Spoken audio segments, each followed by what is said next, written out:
Hello दोस्तों, कैसे हैं आप सब लोग। कॉमर्स की वन लाइनर एमसीक्यूज़ में आप सब लोगों का बहुत बहुत स्वागत है, वेलकम है।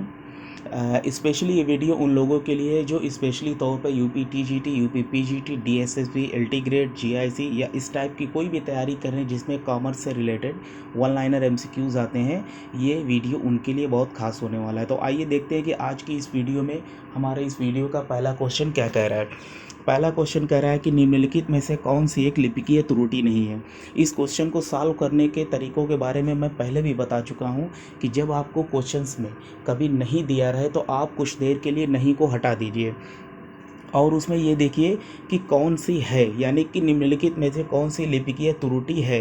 तो दोस्तों, लिपिकीय त्रुटि के बारे में मैं आपको बताता चलूँ कि ये लिपिकीय त्रुटि ऐसी त्रुटियां होती हैं जो लेखन से संबंधित होती है, यानी कि लिखने से संबंधित, चाहे वो कोई भी त्रुटि हो, लिखने से संबंधित जितनी भी त्रुटियाँ होती हैं ये सब आपकी लिपिकीय त्रुटि होती है। और एक त्रुटि ऐसी होती है जो लिखने से संबंधित ना होकर के बल्कि अकाउंटिंग यानी प्रिंसिपल ऑफ अकाउंटिंग में जो रूल और नियम दिए गए हैं कि कब किसको डेबिट करना है, कब किसको क्रेडिट करना है, हम इस रूल को नहीं जानते हैं।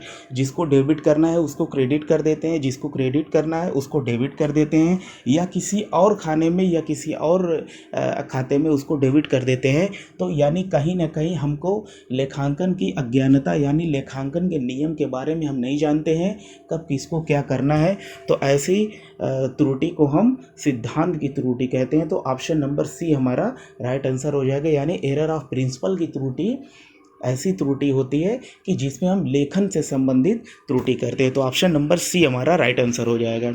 प्रश्न नंबर 2 कह रहा है कि पुस्तपालन का मुख्य उद्देश्य क्या होता है, यानी कि पुस्तपालन का जो अकाउंटिंग की जो प्रारंभिक इकाई वो हमारी पुस्तपालन ही है, जिसमें प्रारंभिक प्रविष्टि जो होती है जनरल होती है और अंतिम प्रविष्टि खाता बही होती है, लेजर होती है।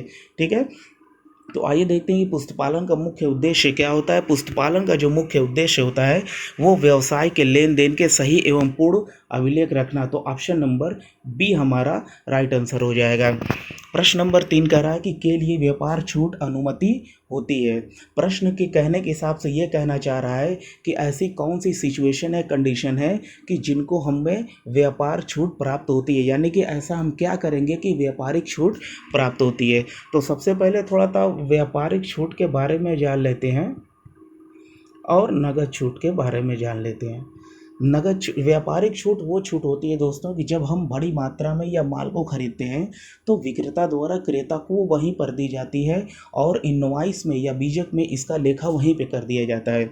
जबकि नगद छूट एक ऐसी छूट होती है कि जिसको रोकड़ को प्राप्त करने में यानी कैश को रिसीव करने में या कैश को देने में इसका लेखा किया जाता है। और लेखांकन की दृष्टि से आपको ये बता दूं कि व्यापारिक छूट का लेखा कहीं नहीं किया जाता है, सिर्फ और सिर्फ कैश डिस्काउंट यानी कि नगद छूट का ही लेखा किया जाता है।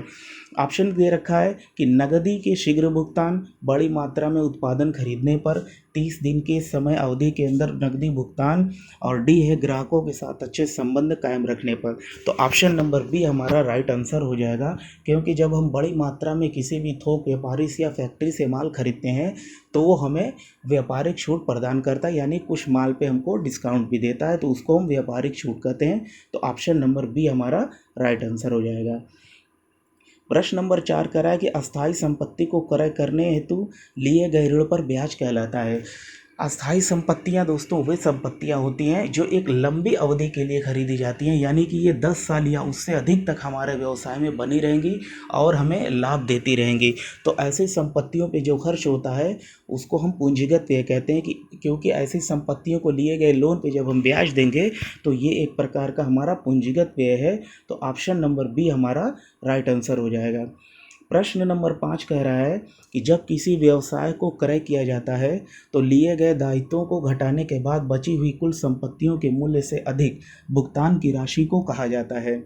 यानी कि कोई व्यक्ति है और वो किसी व्यक्ति के कारोबार को खरीद लिया है, ठीक है, उसके बिजनेस को खरीद लिया है और संपत्तियों और दायित्वों को भी खरीदने के बाद वो व्यापारी क्या कह रहा है कि कुछ एक्स्ट्रा पैसे मुझे और चाहिए, वो मेरे व्यापार से रिलेटेड ही है और उसको हम गुडविल कहते हैं। गुडविल एक अमूर्त संपत्ति है। तो जिस व्यापार की आर्थिक स्थिति अच्छी होती है या मार्केट वैल्यू उसकी काफ़ी अच्छी होती है, मार्केट में मान जान होती है, तो व्यापारी अपनी संपत्ति और दायित्वों के अतिरिक्त कुछ पैसे और मांगता है, जिसको हम गुडविल के नाम से जानते हैं, ख्याति के नाम से जानते हैं। ख्याति जो है एक अमूर्त संपत्ति है जिसको हम बैलेंस शीट के असेट साइड में शो करते हैं। प्रश्न नंबर 6 कह रहा है कि वित्तीय लेखांकन की सहायक शाखा होती है। तो वित्तीय लेखांकन की सहायक शाखा हमारी होती है, बी हो जाएगा ऑप्शन नंबर बी, लागत लेखांकन। ठीक है। और अगर क्वेश्चन में यही होता है कि वित्तीय लेखांकन के बाद कौन से लेखांकन या कौन सा कार्य प्रारंभ होता है, तो प्रबंधकीय लेखांकन का कार्य शुरू होता है। प्रश्न नंबर 7 कह रहा है कि रमेश को उधार माल बेचा का लेखा किया जाएगा। दोस्तों, उधार माल बेचना हो चाहे उधार माल खरीदना हो, अगर उधार माल हम खरीद रहे हैं तो सिर्फ और सिर्फ उधार खरीद का जो खरीदी होती है उसको हम क्रय बही में दिखाएंगे, और जो व्यापार से संबंधित जो भी उधार बिक्री हम जैसे कि माल बेचते हैं तो उसको हम विक्रय बही में दिखाते हैं। ठीक है। तो क्वेश्चन हमारा कह रहा है कि रमेश को उधार माल बेचा का लेखा किया जाएगा, यानी कि ये हमारे एक प्रकार की उधार बेचने की प्रक्रिया चल रही है। तो जब भी उधार माल बेचा जाए तो इसको विक्रय बही में दिखाएंगे, और अगर उधार माल खरीदा जाता है तो उसको क्रय बही में दिखाएंगे। याद रखिएगा साथियों कि क्रय बही और विक्रय बही में केवल और केवल उधार से संबंधित ही लेके किए जाते हैं। प्रश्न नंबर डी 8 कह रहा है कि लेखांकन सूचनाओं के आंतरिक उपयोगकर्ता में सम्मिलित होते हैं। क्वेश्चन कह रहा है कि ऐसे कौन से लोग हैं जो लेखांकन के आंतरिक उपयोगकर्ता में सम्मिलित होते हैं। देखिए, सूचनाओं के उपयोगकर्ता में दो लोग होते हैं, एक आंतरिक होते हैं और एक बाह्य होते हैं। तो आंतरिक उपयोगकर्ता में सम्मिलित होने वाले हमारे व्यापार के स्वामी हैं, यानी ऑप्शन नंबर ए हमारा सही हो जाएगा। बाकी सरकार, अनुसंधानकर्ता और भावी निवेशक, ये हमारे बाह्य उपयोगकर्ता हैं। प्रश्न नंबर 10 कह रहा है कि व्यावसायिक क्रियाओं के फलस्वरूप स्वामी की पूंजी में हुई वृद्धि को क्या कहा जाता है। तो व्यावसायिक क्रियाओं के फलस्वरूप स्वामी की पूंजी में जो वृद्धि होती है उसको हम आय कहते हैं। क्या कहते हैं दोस्तों? उसको हम आय कहते हैं। तो ऑप्शन नंबर बी हमारा सही हो जाएगा। प्रश्न नंबर 11 कह रहा है कि चिट्ठे में संपत्तियों को दिखाया जाता है उनके बाजार मूल्य पर या लागत मूल्य पर या पुस्तक मूल्य पर या विक्रय मूल्य पर। तो याद रखिए दोस्तों कि चिट्ठे में संपत्तियों को हमेशा उनके लागत मूल्य पर दिखाया जाता है। तो ऑप्शन नंबर बी हमारा राइट हो जाएगा। यार, चैनल को थोड़ा आप लोग सब्सक्राइब करो, शेयर करो, और किसी चैप्टर से रिलेटेड अगर आपको वन लाइनर MCQs चाहिए तो उस चैप्टर को कमेंट करो। मैं स्पेशली उस पे MCQs खुद बनाऊंगा और ये देखूंगा कि पिछले साल जो भी क्वेश्चंस आए हुए हैं उनको भी उसमें इंक्लूड करके, और उस चैप्टर से रिलेटेड जो MCQs बन सकते होंगे मैं उनको बना करके आपके साथ शेयर करूंगा। तो स्पेशली रिक्वेस्ट यू कि आप लोग वीडियो को थोड़ा शेयर करो, चैनल को सब्सक्राइब करो, ताकि मेरा भी थोड़ा मनोबल ऊंचा होता रहे और मैं आपके लिए ऐसे ही MCQs टाइम टू टाइम लेके आता रहूं। चलिए आइए क्वेश्चन नंबर 12, प्रश्न नंबर 12 को हम देखते हैं कि प्रश्न नंबर 12 हमारा क्या कह रहा है। प्रश्न नंबर 12 हमारा कह रहा है कि AS7 से संबंधित है। दोस्तों, ये लेखा मानक यानी अकाउंटिंग स्टैंडर्ड बोर्ड, ये 32 हमारे हैं। और मैं आपको बता दूं कि शायद ही कोई ऐसा एग्ज़ाम्स होगा कि जो 1 से लेके 32 जो लेखा मानक है हमारे, कि इससे एक क्वेश्चन नहीं आता है। एक क्वेश्चन आगे रहता है दोस्तों, आप इसको 1 से लेके 32 याद कर लीजिए, बट इसमें कुछ ही इम्पॉर्टेंट है, लेकिन स्पेशली उनको आप देखिए कि पिछले साल से कौन कौन से क्वेश्चन आ चुके हैं, और बाकी कुछ आप याद कर लीजिए। तो AS7 जो है हमारा, ये ठेके से संबंधित है, यानी ऑप्शन नंबर बी हमारा राइट आंसर हो जाएगा। ठीक है। प्रश्न नंबर 13 कह रहा है कि किसी व्यक्ति के द्वारा रोकड़ लगाकर व्यापार की स्थापना करने पर कौन सा खाता क्रेडिट किया जाता है। जनरल एंट्री की शुरुआत दोस्तों इसी एंट्री से होती है। हम सब पढ़े होंगे कि जब भी कोई व्यक्ति पैसे लगा करके अपने व्यापार को शुरू करता है तो उसकी एंट्री हम क्या करते हैं उसकी एंट्री हम करते हैं कैश DR2 कैपिटल।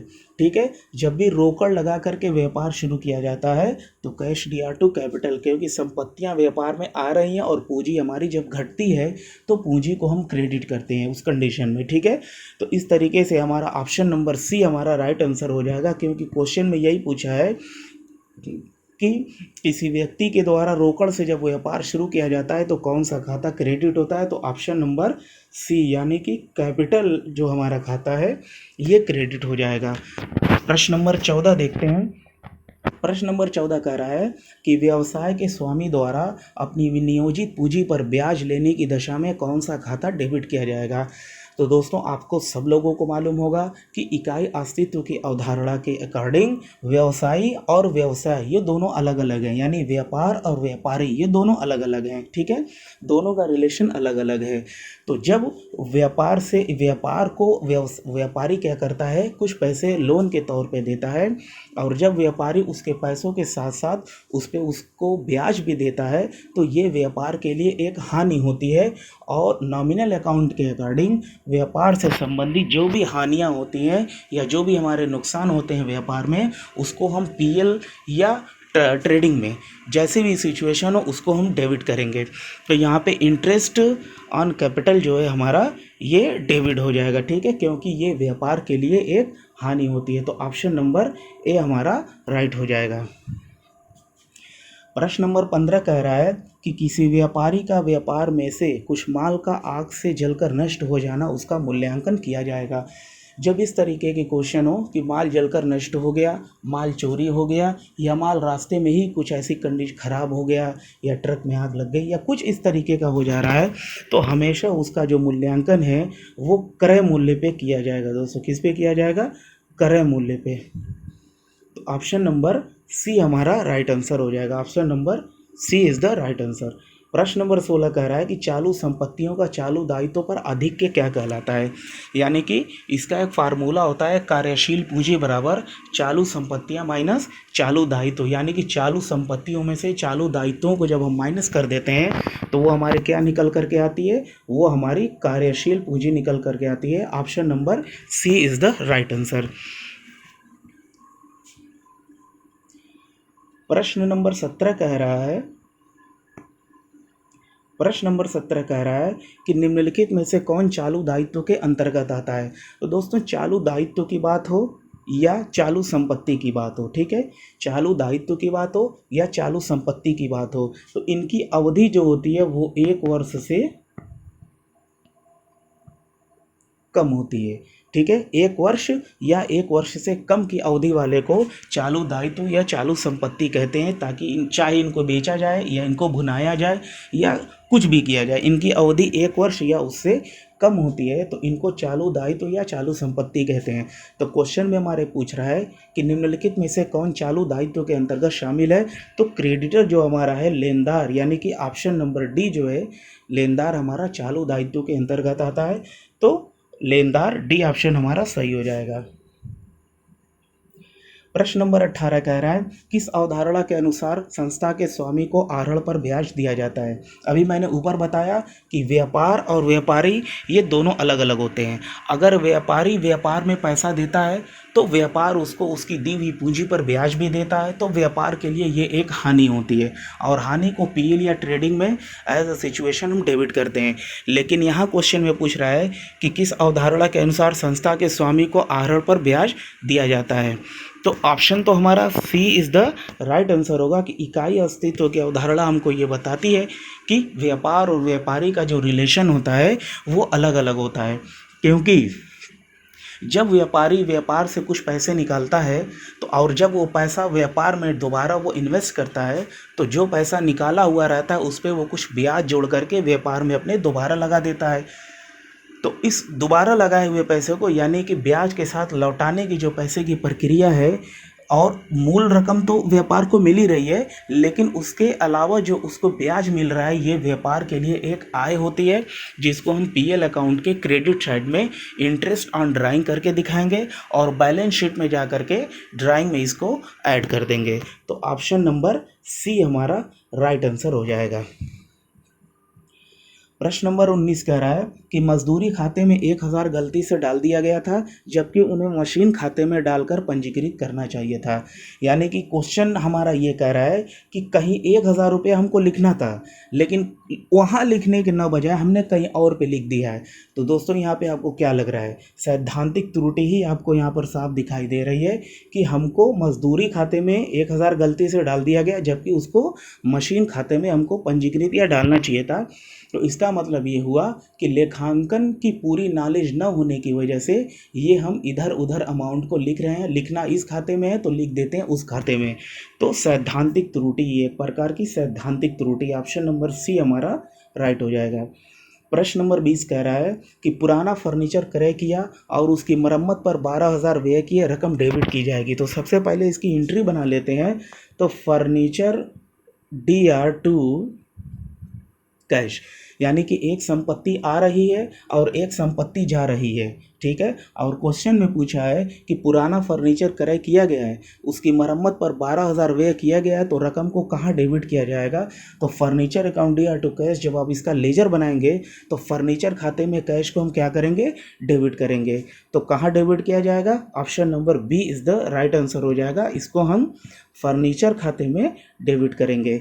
तो ये था आज की वीडियो का लास्ट क्वेश्चन। साथियों, थोड़ा चैनल को आप सब्सक्राइब करो, शेयर करो, और जिस एक चैप्टर पे भी अगर आपको वन लाइनर MCQs चाहिए तो उस चैप्टर का नाम मेरे को आप कमेंट करो। मैं उससे रिलेटेड आपको जितने भी MCQs बन सकते हैं जो आने वाले एग्ज़ाम में आ सकते हैं, मैं वीडियो बना के आपके साथ शेयर करूँगा। ठीक है, मिलते हैं नेक्स्ट वीडियो में। Thank you.